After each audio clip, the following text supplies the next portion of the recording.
చాలా ఆశ్చర్యంగా అనిపిస్తా ఉంది. ఇదే ప్రభుత్వం చెప్పింది అధ్యక్ష. ఏం చెప్పారు మీరు? మొదటిసారి మేము రాజ్యాంగబద్ధంగా సాధిస్తామని మొదటిసారి చెప్పారు, ఒకసారి చెప్పారు. తర్వాత ఆర్డినెన్స్ ద్వారా వస్తామని ఇంకోసారి చెప్పారు. మరొకసారి పార్టీ పరంగా అన్నారు. ఇంకోసారి రాహుల్ గాంధీ గారు ప్రధానమంత్రి అయిన తర్వాత ఇస్తామన్నారు. మళ్ళీ ఈ రోజు మళ్ళీ బిల్ తెస్తా ఉన్నారు. అంటే ఒకటే పార్టీ 5 రకాలుగా మాట్లాడితే, 5 సందర్భాల్లో మాట్లాడితే ఈ రాష్ట్రంలో ఉన్న బీసీ బిడ్డలు చూస్తలేరా అధ్యక్ష? అర్థం చేసుకుంటలేరా మీ నిజాయితీని కానీ మీ చిత్తశుద్ధిని కానీ? అంటే చిత్తశుద్ధి లేని శివ పూజ చేస్తూ ఇవాళ ప్రతిపక్షం మీద నెపం పెట్టి తప్పించుకుంటామంటే కుదరదు అధ్యక్ష. మేము ఇప్పటికి కూడా చిత్తశుద్ధితో చెప్తున్నాం, సిన్సియర్గా చెప్తున్నాం, సంపూర్ణంగా స్వాగతిస్తాము. మీరే చెప్పారు, గౌరవ ముఖ్యమంత్రి గారు చెప్పారు అధ్యక్ష, ఇదే హౌస్ లో చెప్పారు మార్చిలో. ఏమన్నారు అధ్యక్ష? కేసీఆర్ ప్రభుత్వం ఉన్నప్పుడు కూడా 37% రిజర్వేషన్ స్థానిక సంస్థల్లో ఇవ్వాలి అని చెప్పి ఇక్కడి నుంచి బిల్లు పంపించారు పార్లమెంట్కి. పార్లమెంటు నుంచి ప్రెసిడెంట్ ఆఫ్ ఇండియాకి పోయింది, ఇంకా ప్రెసిడెంట్ ఆఫ్ ఇండియా దగ్గర పెండింగ్ ఉంది. ఇప్పుడు మనం 42% సాధించాలి అంటే ఆ 37% అని పంపిన ఫైల్ మేము వెనకకు తెప్పించి ఈ 42% పంపిస్తాం ప్రెసిడెన్షియల్ అసెంట్ కోసం అని చెప్పినారు. మరి నేను అడుగుతా ఉన్నా అధ్యక్ష, ఆ రోజు మేము చిత్తశుద్ధితో ప్రయత్నం చేయలేదా? మేము 37% బిల్లు పంపలేదా? ఆ రోజు మరి అంత ప్రయత్నం చేసిన మమ్మల్ని పట్టుకొని ఇవాళ నోటికొచ్చినట్టు మాట్లాడితే ఇది మంచిదా? దయచేసి ఆలోచించండి. ఇంకొక మాట కూడా నేను అడుగుతా ఉన్నా అధ్యక్ష. రాజ్యసభ సభ్యులు మాకు ఇవాళ 4 ఉన్నారు అధ్యక్ష. మా పార్టీ ప్రభుత్వంలో ఉన్ననాడు మాకు అవకాశాలు వస్తే పెద్దలు కేశవరావు గారు, పెద్దలు డి శ్రీనివాస్ గారు, పెద్దలు బండా ప్రకాష్ గారు, పెద్దలు లింగయ్య యాదవ్ గారు, పెద్దలు గాయత్రి రవిచంద్ర గారు, వద్దిరాజు రవిచంద్ర గారు, వీరందరినీ కూడా 5గురిని రాజ్యసభకు నామినేట్ చేసింది బలహీన వర్గాల బిడ్డల్ని కేసీఆర్ ప్రభుత్వం కాదా అధ్యక్ష? అవకాశం వచ్చినప్పుడు అద్భుతంగా ఇవన్నీ చేయలేదా మేము? అట్లాగే ఇంకొక మాట కూడా నేను అడుగుతా ఉన్నా అధ్యక్ష. ఎస్, రాహుల్ గాంధీ గారు ఒక నినాదం ఇచ్చారు అధ్యక్ష, జిత్నా ఆబాదీ ఉత్నా హక్, జిత్నీ బాగేదారి ఉత్నీ హిస్సేదారి. మంచి మాట అధ్యక్ష, మంచి మాట, మంచి ఆలోచన, డెఫినెట్లీ ఆచరణీయం, అనుసరణీయం, తప్పకుండా సాధించాలి. కానీ నేను అడుగుతా ఉన్నా అధ్యక్ష, రాహుల్ గాంధీ గారు ఇవాళ ఓట్ చోరీ గురించి దేశం అంతా మాట్లాడుతున్నారు. మరి 42% రిజర్వేషన్ విషయంలో ఇక్కడ జరిగిన ప్రయత్నాన్ని ఎందుకు వారు పార్లమెంట్లో లేవనెత్తలేరు? కాంగ్రెస్ పార్టీకి 100 మంది ఎంపీలు ఉన్నారు అక్కడ. మీరెందుకు గట్టిగా పట్టుబడతలేరు? పార్లమెంట్లో 42% మీద అక్కడ కదా జరగాల్సింది చర్చ, అక్కడ కదా జరగాల్సింది రాజ్యాంగ సవరణ. అక్కడ చేయాల్సిన ప్రయత్నం చేయకుండా ఇక్కడ ఎంత చేస్తే కంఠశోష తప్ప ఏమొస్తుంది అధ్యక్ష? అల్టిమేట్ గా చేయాల్సిన చోట చేయాల్సిన కాడ ప్రయత్నం చేయకుండా ఇక్కడ ఉండే మన బీసీ బిడ్డల్ని మభ్యపెట్టడానికో, రేపు స్థానిక సంస్థల ఎన్నికల్లో కొంత ప్రయోజనం పొందడానికో ప్రయత్నం చేసినా ఇవాళ మేధావులు, జస్టిస్ ఈశ్వరయ్య గౌడ్ లాంటి మేధావులు, మన మాజీ రిటైర్డ్ అధికారి చిరంజీవులు గారు లాంటి మేధావులు అందరూ కూడా మాట్లాడుతున్నారు. బలహీన వర్గాల బిడ్డలు బయట వేదికల్లో మాట్లాడుతున్నారు, రాజ్యాంగ సవరణ చేయాలని చెప్పి కోరుతా ఉన్నారు. అధ్యక్ష, డిక్లరేషన్ ఒక్కటే సరిపోదు, డెడికేషన్ కూడా ఉండాలి అధ్యక్ష. డెడికేషన్ ఉంటే తప్పకుండా ప్రజలు హర్షిస్తారు, స్వాగతిస్తారు. మిమ్మల్ని నేను కోరుతా ఉన్నా అధ్యక్ష, మీరు చేసినారు ప్రయత్నం, ఒక హౌస్ హోల్డ్ సర్వేయింగ్ చేసినారు మీరు, దాని పేరు సిఈపిసి ఏదో పెట్టినారు. మాట్లాడితే మమ్మల్ని అంటారు కేసీఆర్ పాల్గొనలే, కేటీఆర్ పాల్గొనలే, హరీష్ రావు. సార్, మేము 3 అఫిడవిట్లు ఇచ్చినాం, ఎలక్షన్ అఫిడవిట్లు మీ కాడనే ఉన్నాయి, ఎలక్షన్ కమిషన్ కార్డు ఉన్నాయి. అలా నేను ఓసీయా బీసీయా మీకు తెలుసు, నేను పాల్గొంటే ఏంది పాల్గొనకపోతే ఏంది, కానీ తప్పు చేసింది మీరు. ఇవాళ 6% జనాభా తగ్గింది మీ సర్వేలో.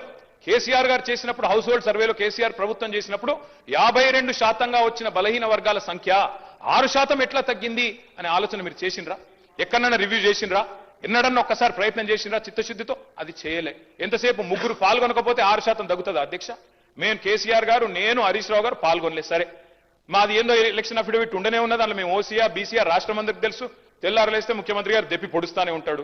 కాబట్టి నేనేమంటున్నా అధ్యక్ష, మేము పాల్గొనంత మాత్రాన 52%, 46% కాదు కదా అధ్యక్ష. ఇవాళ నిజంగా బలహీన వర్గాలకు చిత్తశుద్ధితో మీరు సేవ చేయాలనుకుంటే మీరు చెప్పిండాలా, డిక్లరేషన్ పెట్టినప్పుడే చెప్పిండాలా, కండిషన్స్ అప్లై, రాహుల్ గాంధీ ప్రధానమంత్రి అయితేనే ఇస్తాం, లేకపోతే ఇయ్యమని చెప్పిండాలా. అది మీరు చెప్పలేదు. ఇవాళ మీరు మమ్మల్ని అంటా ఉన్నారు. ఇంకొక మాట నేను అడుగుతా ఉన్నా, మా పొన్నం ప్రభాకర్ అన్న అంటే మాకు గౌరవం. వారు నిజంగా కూడా తప్పకుండా ఉద్యమంలో పాల్గొన్న వ్యక్తి. ఆనాడు పార్లమెంట్లో చట్టంలో కేసీఆర్ గారు స్వయంగా చెప్పారు, మేము చెప్పడం కాదు అధ్యక్ష, కరీంనగర్ లో మీటింగ్ పెట్టి మరీ చెప్పారు, బ్రహ్మాండంగా కొట్లాడుతున్నాడు మా పొన్నం ప్రభాకర్ అన్న పార్లమెంట్ సభ్యుడిగా అని చెప్పారు అధ్యక్ష. We stand by that. మీరంటే గౌరవం ఉంది. వారిని నేను కోరుతా ఉన్నా అధ్యక్ష, వారు చెప్పాలి. ఇవాళ మీరు ఆలోచన చేయండి. బీసీ సబ్ ప్లాన్ అని చెప్పారు, తేవట్లేదు సార్, పెట్టండి. రేపు ఎల్లుండి హౌస్ పెడతారా, ఇంకో నిమజ్జనం తర్వాత పెడతారా, మీ ఇష్టం. కానీ బీసీ సబ్ ప్లాన్ చట్టం తెండి.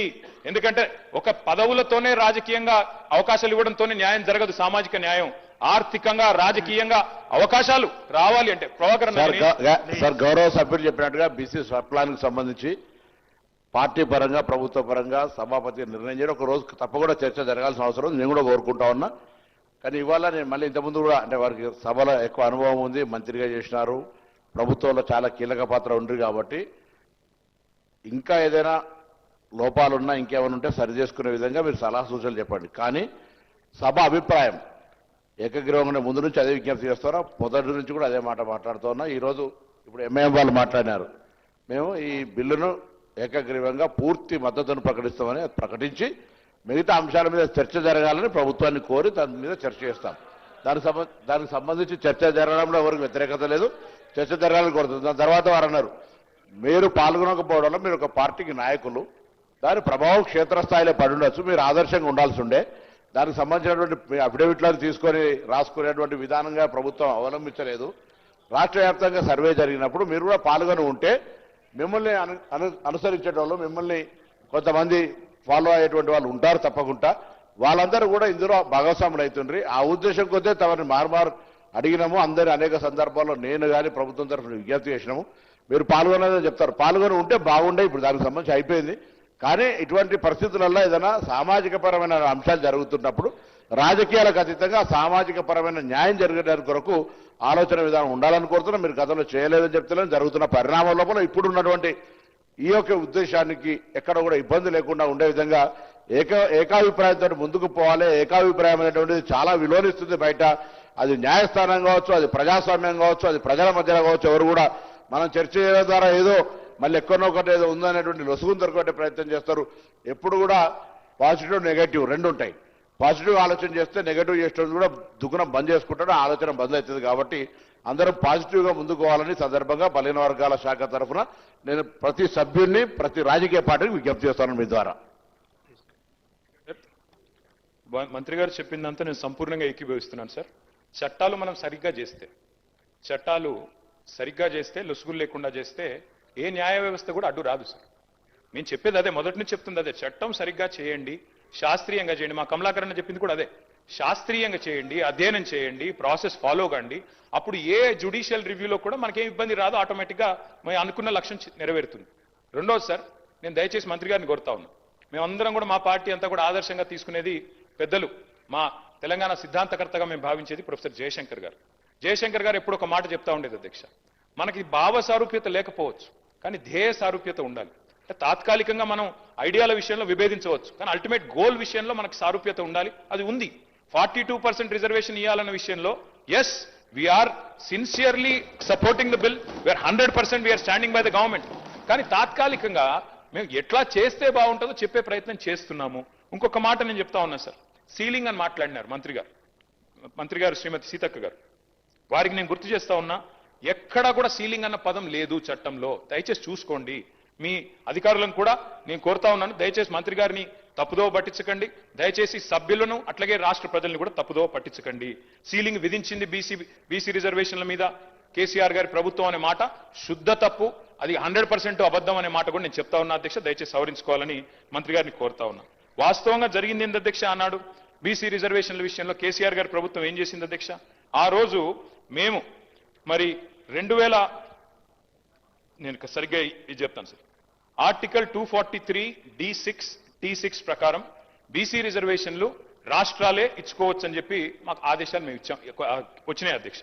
వచ్చిన తర్వాత 2018లో కేసీఆర్ గారి ప్రభుత్వం ఆనాడు ఉంటే, టీఆర్ఎస్ ప్రభుత్వం ఉంటే దాన్ని అనుసరించే మనం కొత్త పంచాయతీరాజ్ చట్టం తెచ్చాము. స్థానిక సంస్థల్లో మొదలు 34% రిజర్వేషన్ కూడా కల్పించుకున్నాం. జీవో నంబర్ 396 ఆ రోజు ప్రభుత్వం, ఇప్పుడు మీ దగ్గర ప్రభుత్వంలో ఇవన్నీ కూడా ఉంటాయి చూసుకోండి, 396 ఇచ్చారు అధ్యక్ష కేసీఆర్ గారి ప్రభుత్వం 34% రిజర్వేషన్ కల్పిస్తూ. అయితే వెంటనే ఇక్కడ నేను ఈ విషయం వాస్తవంగా చెప్పొద్దు అనుకున్నాను అధ్యక్ష, కానీ చెప్పక తప్పట్లేదు. ముఖ్యమంత్రి గారు మరి సభ్యులను రాష్ట్రాన్ని తప్పుదోవ పట్టించినప్పుడు చెప్పక తప్పదు. వెంటనే ఆ రోజు తెలంగాణ ప్రభుత్వం కేసీఆర్ గారి నాయకత్వంలో జీవో నంబర్ 396 ఇచ్చి ఆ రోజు బలహీన వర్గాల బిడ్డలకు మనం న్యాయం చేసే ప్రయత్నం చేస్తే స్థానిక సంస్థల్లో ఒక గోపాల్ రెడ్డి అనే ఒక వ్యక్తి, మహబూబ్ నగర్ జిల్లాకు సంబంధించిన వ్యక్తి అధ్యక్ష, హైకోర్టుకు పోయారు, దీన్ని అడ్డుకున్నారు అధ్యక్ష. ఎవరు అధ్యక్ష ఈ గోపాల్ రెడ్డి గారు? ముఖ్యమంత్రి గారికి సన్నిహిత బంధువు, అదేవిధంగా కాంగ్రెస్ పార్టీ నాయకుడు. ఆయన పోయి ఆ రోజు కోర్టుకు పోయి అడ్డుకున్నారు అధ్యక్ష. అడ్డుకోవడం వల్లనే ఆ రోజు కాంగ్రెస్ పార్టీ చేసిన నిర్వాకం వల్లనే జరిగింది.